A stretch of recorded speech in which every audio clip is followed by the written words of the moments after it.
During the presidential debate, the ongoing Russia-Ukraine war took center stage as President Joe Biden and former President Donald Trump presented their strategies for handling the conflict. Trump has pledged to end the Ukraine war if re-elected, though he has not provided specific details on his plan.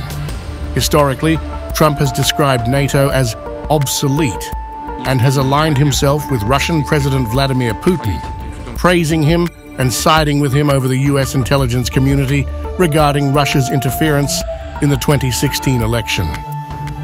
If we had a real president who was respected by Putin, Ukraine wouldn't be attacked.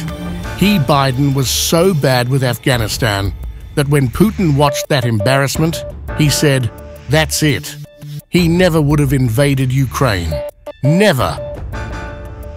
When asked if Putin's peace terms were acceptable, Trump responded, "No, they're not. Zelensky comes to this country and walks away with $60 billion. He's the best salesman ever.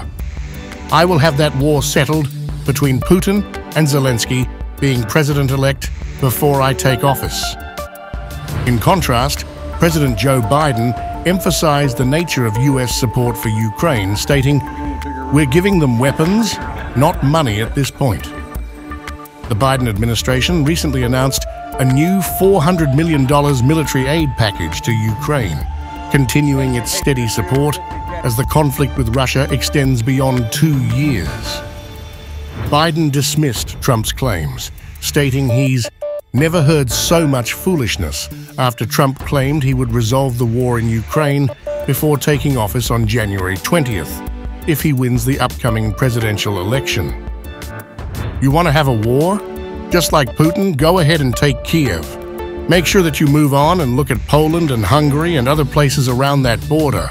Then you have a war. Russia took a lot of land from Bush, Obama, and Biden. They took nothing, no land from Trump. Putin knew not to play games with me. I got along with him very well, but he knew not to play games with me. But now, he is going to take the whole thing from this man right here. This war should be never started with me.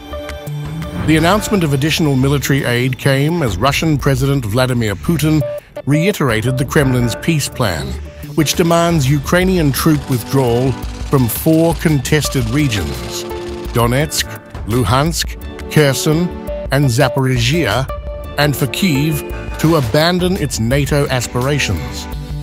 While Russian forces have made modest gains in Donetsk and Luhansk, they remain far from fully occupying all 4 regions. A recent 2-day summit in Switzerland aimed at ending the war concluded without a joint communiqué, despite over 80 countries and international organizations attending. Notably, key BRICS members like India, Saudi Arabia, South Africa, and the UAE attended, but did not sign the agreement. The debate over handling the Ukraine conflict and relations with Russia is a critical issue in the upcoming election, underscoring the significant differences in foreign policy approaches between Biden and Trump.